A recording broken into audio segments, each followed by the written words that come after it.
It's 1:30 p.m. in front of a Madrid university. Students are smoking in between classes. This scene has evolved over the last 20 years as technology has spread to smoking. If in the 90s students were consuming cigarettes, the introduction of vapes has shaped today's smoking habits. But how did we reach such high numbers? In the 1830s, papelates were introduced to France, where it took the name cigarette before entering the English language 10 years later. Cigarettes consumptions peaked during the 20th century. In 1974, 42% of Europeans smoked daily.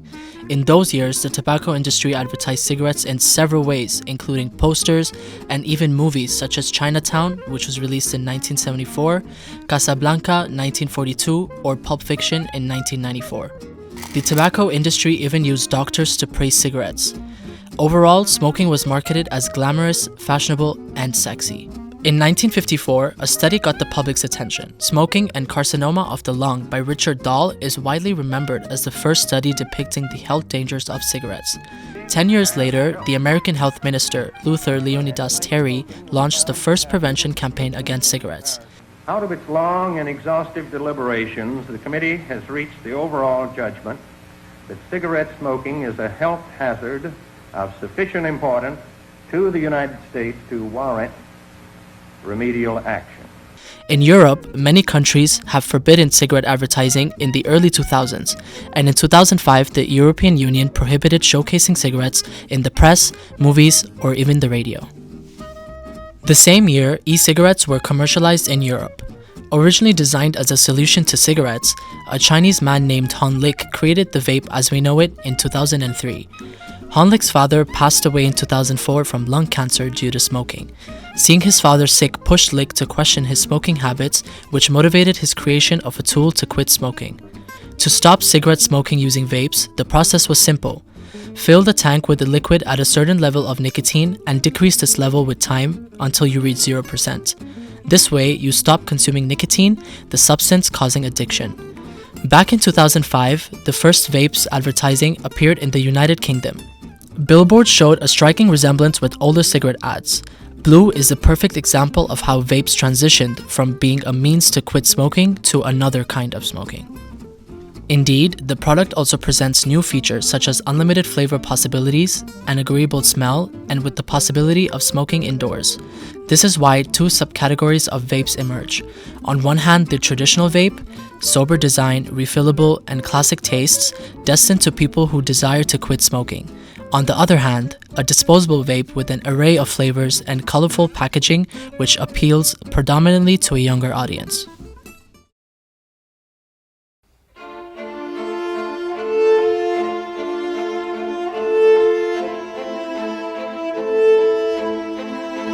When asking the internet if vapes are the healthier alternative to smoking cigarettes, several articles propose that they are.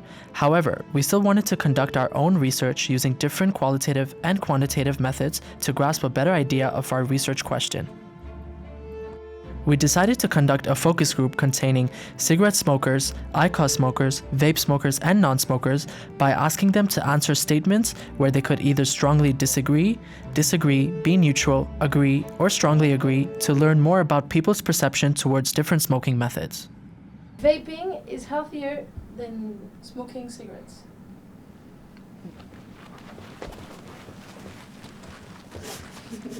Vapes are usually consisted of chemicals, and I mean it's made out of plastic, and I mean if you see what's inside a vape, it just looks like it's not natural. So I feel like we're just inhaling chemicals, which cannot be better than smoking like tobacco or anything that's more natural. I think that there's more tests and research about the effects of tobacco and not that much about vape, and it's not controlled by the state or anything like that, so it could be worse for you. When I buy a vape, I feel obligated to smoke the whole thing, you know, and usually I smoke it in a window of a week, and I feel like shit afterwards. Like I cannot remember one time that I didn't buy a cigarette without feeling my throat was killing me. And with cigarettes, I can smoke, for really prolonged amounts of time, and of course I will have sore throats and stuff, but not as often and as quickly as with vapes. So. The sore throat that Sebastian mentioned is due to propylene glycol. To learn more about the different chemicals and compounds found in vapes, let's take a deeper look at a typical disposable vape. A typical disposable vape in Europe contains around 2% or 20 milligrams per liter of nicotine. However, in several countries around the world, this number can be as high as 6%. When seeing the insides of a vape, it tends to contain a heating coil, a tank that contains the liquid-infused foam, a lithium battery, and a smoking port. The process starts with the battery heating the coil, which in turn heats the liquid in the tank. The cloud released from this reaction then travels to a smoking port, where it is inhaled by the user. The cloud that is released is created by the glycerol molecule, which gives it the white and full aspect. The taste is due to propylene glycol, which adds a sense of sweetness to the flavor. A side effect from this molecule, however, is experiencing an itching sensation or the need to cough due to it drying the thin skin in the throat. To learn more about if vapes are the solution to cigarettes or not, we decided to contact professionals. Alessandro Longo has years of experience with vapes as a famous trickster. He's known for posting his cloud-chasing videos online and has almost 400,000 followers on TikTok. Hello, everybody. I'm Alessandro. I'm 23 years old. I'm from Milan, and today we're going to talk about vaping. What I experienced from vape, it's really different, I will say, because I never started smoking cigarettes. I never had the addiction, and on vape it's the same thing. I just started because I wanted to be creative with it and doing my vape tricks. There are of course chemicals. The main chemical is the nicotine. That is the main problem of it. What we have to understand is, of course, like vape is not like the best thing ever, you know, it's not like healthy. Usually when you smoke a cigarette, you have at least the thing that there's a limit of it, you know, so like you're finished your cigarette and it's done. So at least you're more conscious of how many cigarettes you smoke or whatever. And you don't smoke it every time, like every minute. That's what actually like most of the kids are doing right now. Like, of course that it hurts if you smoke 24 hours per day. Be conscious of what you vape.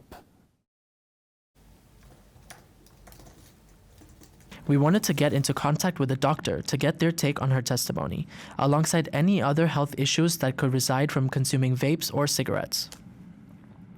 Hi, my name is Dr. Scott Fabricant. I'm a physician and internist who focuses on addiction medicine. We're moving away from combustion, we're moving away from burning, which has a lot of benefits. Because the products of burning nicotine and tobacco leaves can really bother people's lungs.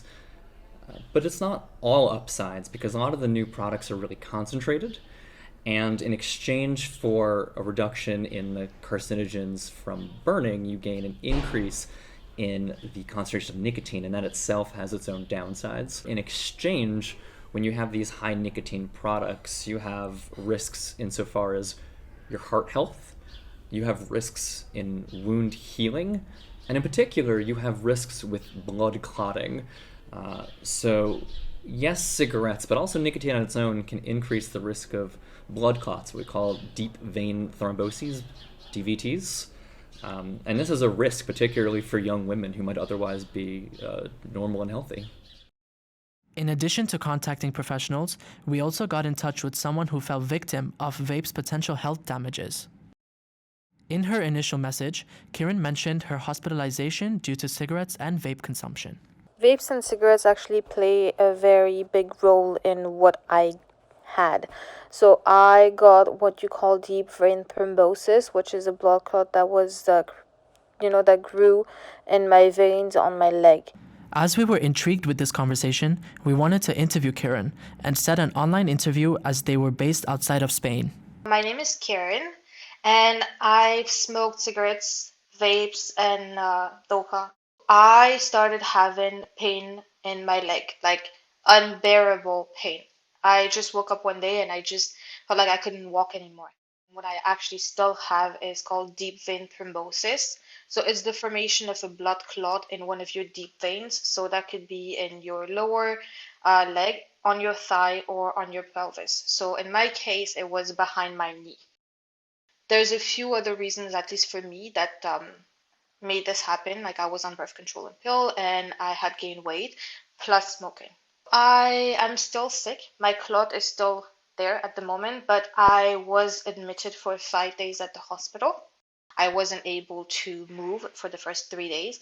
I was on bed rest because the clot that they found was just so big that they were scared that it would actually just travel to my lungs, which is like the fatal side of it. So I had to get injections twice daily.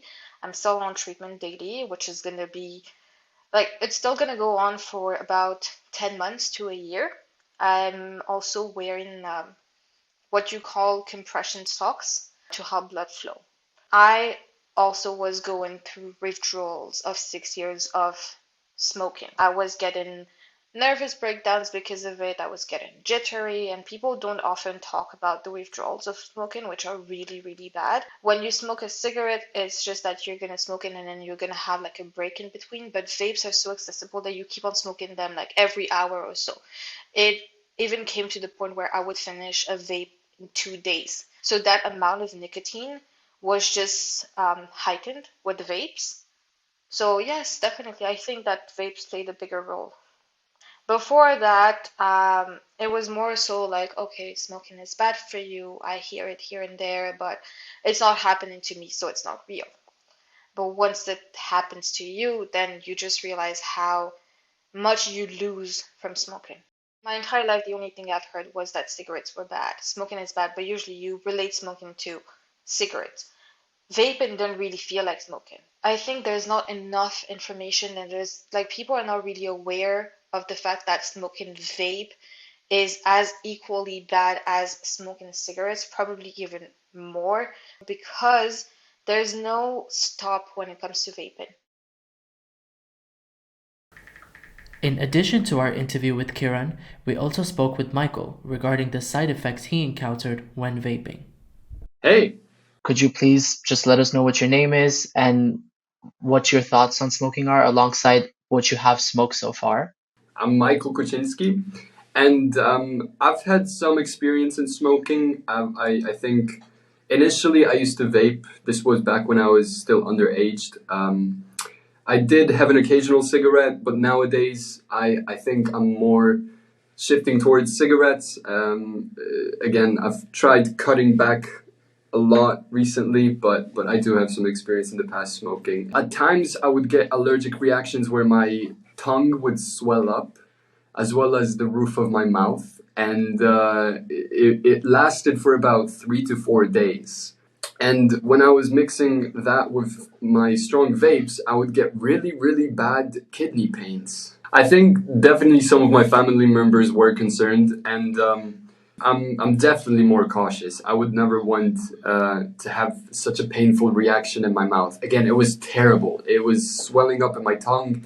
I had trouble eating and even speaking. And yeah, I don't vape anymore. I very rarely do. And I do have an occasional cigarette with a cup of coffee, but that's about it. Today, in today's time, it's become a completely different genre of smoking than cigarettes. Maybe in a few years ago, it was an alternative to quit smoking, but nowadays, people that haven't even smoked cigarettes start with vapes, you know? These testimonies belong to 5% nicotine vapors. With a 2% nicotine level, is Europe safe from these negative harms? An average vape in Europe is equal to around 30 cigarettes in nicotine quantity. It appears that vape smokers go through 2 milligrams per liter of nicotine faster than cigarette smokers do. Indeed, it will take a cigarette smoker 2 to 3 days on average to smoke 30 cigarettes. At equal levels of nicotine, it will take around 1 day for a vape smoker to finish this e-cigarette. One of our interviewees explained why smokers may go through vapes faster than cigarettes. With vapes, I smoke more on daily basis because with cigarettes, you still have to go outside or open the window. You don't really want to smoke inside your room. When it comes to quantity, it's definitely vapes, 100%. With cigarettes, there is so much advertising about hurtful effects on your health and on your well-being. But with vapes, it's not that popular yet. So when you buy a pack of cigarettes, you can see, a picture of like damaged lungs, etc. With vapes, you don't have that. So I don't think people are very conscious about the effects of vaping yet. and I don't think there is enough research made yet on the effects of vapes. 10 years ago, people loved cigarettes and it was like a fashion trend because there was not enough research to prove that it causes cancer and heart defects. So I think we are at this point with vaping right now. That's like an easy option, you know, to fit in a society, blah, blah, blah, just take a vape. But then I think in 30 years, once we know all of the effects of vaping, it's going to be the same as with cigarettes right now. As Natalia mentions, cigarettes are subject to several regulations while vapes aren't, such as packaging, marketing, and even the range of products. If flavored cigarettes exist in the past, the EU has forbidden them as they're considered enablers. When conversating with an ex-smoker, the evolution of regulations for cigarettes became more apparent. J'ai commencé les premières cigarettes volées vers 8 ans. Et puis j'ai vraiment fumé de façon régulière à partir de la 3e. Nous ne fumions pas à l'extérieur comme le font les jeunes que je vois aujourd'hui.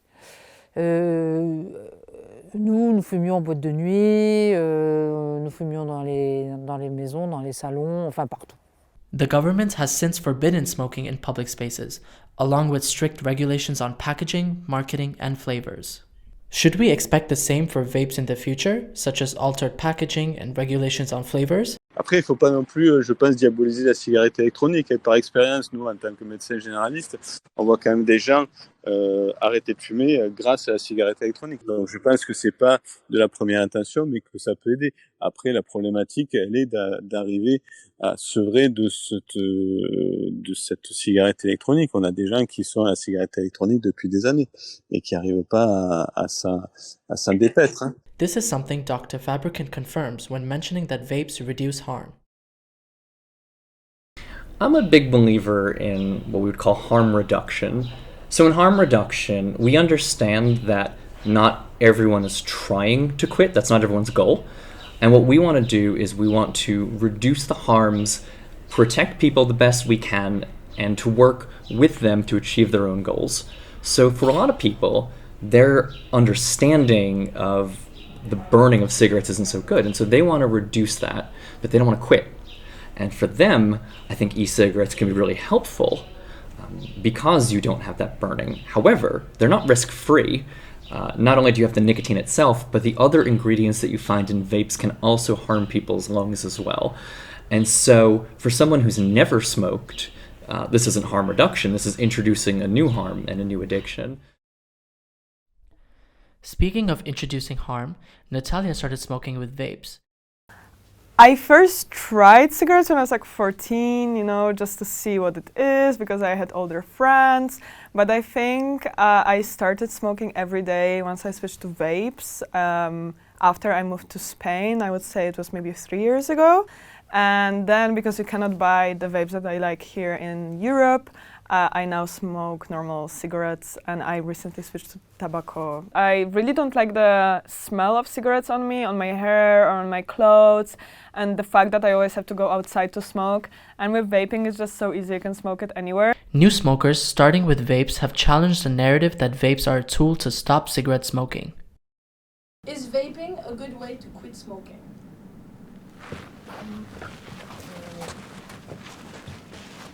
From what my friends say about vaping, I know a lot of them started with vaping and then went into smoking. So I think it might be a good way to quit, but I think it's countered by the amount that it's leading people to smoking. I think both are very addictive, and I mean, cigarettes you can only smoke outside, for example, but vaping you can vape inside.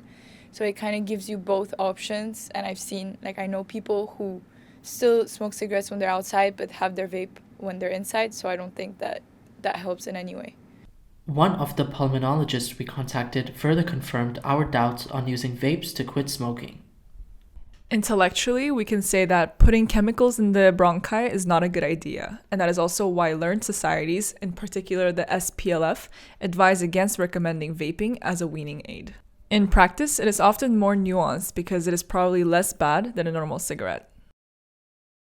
For some, vaping is the reason they smoke today. Mais c'est comme tout, hein, c'est comme tout système. Après, c'est souvent détourné. Bon, c'est comme ça. It's often diverted. In the EU, if traditional aids to quitting smoking such as patches or gums are sold in pharmacies, vapes are sold in tobacco or vape stores. To solely aid in quitting and not act as a gateway to smoking, vapes would have to be regulated by health institutions. Marketing professionals are very good at their job. I think they can say they're not marketing to non-smokers. They can say they're not marketing to kids, but by making things colorful and appealing and collectible and flavored, I think we'd be joking and kidding ourselves to think that they're not actually trying to recruit new users. That is how they make money, of course. From a business point of view, if vapes only aid to quit cigarette smoking, their customer pool would continually decrease. Positioned as an alternative to smoking, however, would lead to a growth in their client base. After all, nobody likes quitters. Vaping is more popular than cigarettes among young people.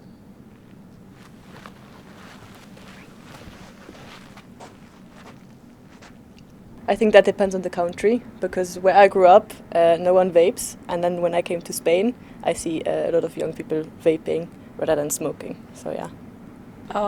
Well, I think also it depends on the country, but for me, since I'm from Kazakhstan, I would say everyone until like 25 usually vapes, and like there's a huge market for vaping. So at least for me, especially with the flavors, and even they said that in the research that the colors and the flavors are all to approach like a childhood mindset. So like they are basically targeting younger audiences, and I think it's actually visible in the fact that even children are smoking like vapes now. So at least, yeah, I think based on the country, but for me, since I'm from Kazakhstan, I can see that children are starting to smoke, and even up until 25 years old.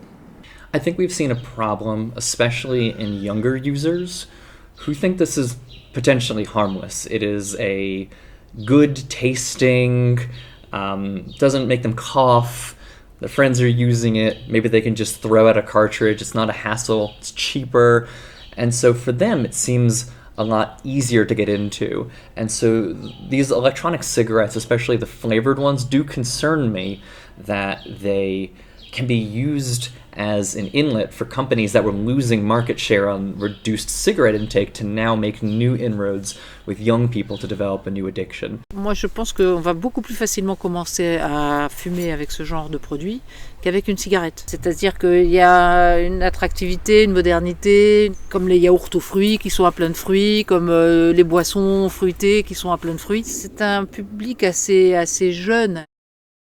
This was also pointed out by Michael, as he mentions that the characteristics of disposable vapes today cause younger smokers to start smoking. It's better not to smoke at all, and I think having these wide range of flavors for vapes is just, again, becoming so attractive to the younger generations, which should not be allowed. I think the younger generations are often put off by cigarettes because of their taste and their smell, as they should be. Whereas if you give them cancer in a form of strawberry mango, then they're going to be very, very attracted to it. And I think that's not the greatest solution. Vapes attract younger consumers with vibrant colors, array of flavors, and disposability, which makes it less of a responsibility compared to refillable vapes and other smoking methods, as users can just discard them and buy a new one. A side effect of this is that it encourages consumers to waste. In the last few years, the world has been shifting away from single-use plastics. No more straws, no more plastic around cans. An example of this can be seen with Nespresso's capsule scandal that occurred in 2011, as it testifies the impact of single-use items on the environment. Moreover, vapes batteries present a safety risk when incorrectly disposed. Indeed, lithium batteries are known for their flammability. They may explode in waste centers, during transit, or even in landfills. To learn more about the sustainability aspects of vapes compared to cigarettes, we decided to reach out to some sustainability activists to learn from their experiences. Hello, Nikki. Thank you so much for doing this interview with us. Hello. So my name is Nikki, and I'm originally from Uzbekistan. But I grew up in Turkey, and I was surrounded by the beach all the time. And growing up, I also really liked animals. I think vapes are worse for our environment because of their main component, which is plastic. Here in the Netherlands, we're seeing an increase in disposable vapes, especially because they're thinking of also banning cigarettes very soon. And this has several components apart from plastic that we constantly see when cleaning the beach, such as wires or batteries that power these disposable vapes.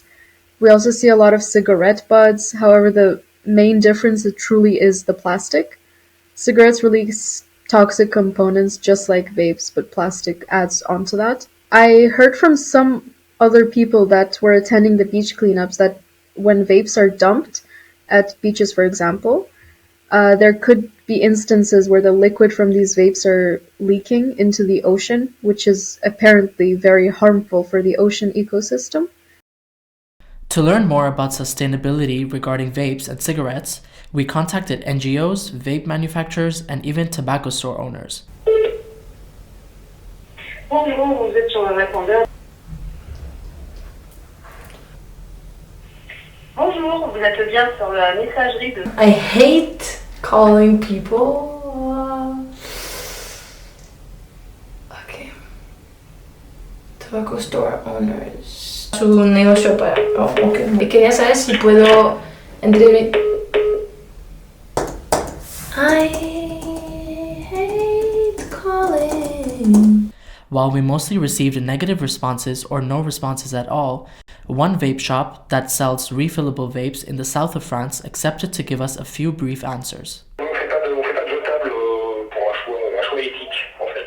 Bah oui, je trouve ça complètement débile de jeter du matériel qui peut encore être utilisé, en fait, tout simplement.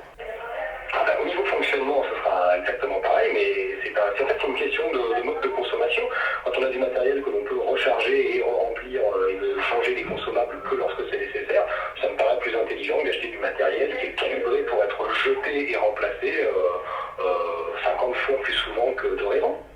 Alongside our interviews with the sustainability activist and a vape store owner, we wanted to reach out to credible sources such as sustainability NGOs or Blue to learn more about the recycling of these disposable vapes, however had no luck as we got negative responses from these sources.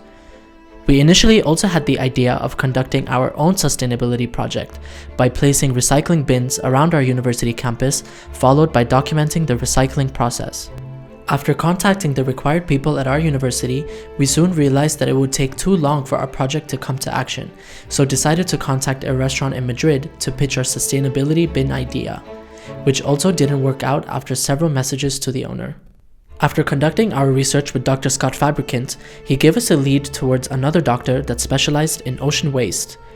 As he didn't feel credible enough to talk about vapes in specific, he recommended a university professor who had more insights regarding the sustainability of vapes related to ocean waste. Unfortunately, we didn't receive a response from the professor as well. According to our research that we gathered, vapes can be a useful tool when quitting smoking. However, it remains a risky product in terms of health, sustainability, and safety. To our initial research question, are vapes a solution to cigarettes? Our short answer is no. If anything, they prove to be a gateway to smoking and market to young people. Vapes, regulated as they are today, pose a threat to society, as it is still believed to be a harmless product by many. Are other newer tools more effective? During our focus group, a few of our interviewees believed so. IQOS is growing in popularity due to its heating process compared to the burning of cigarettes. Only the future will tell us if an actually safe alternative to smoking is possible.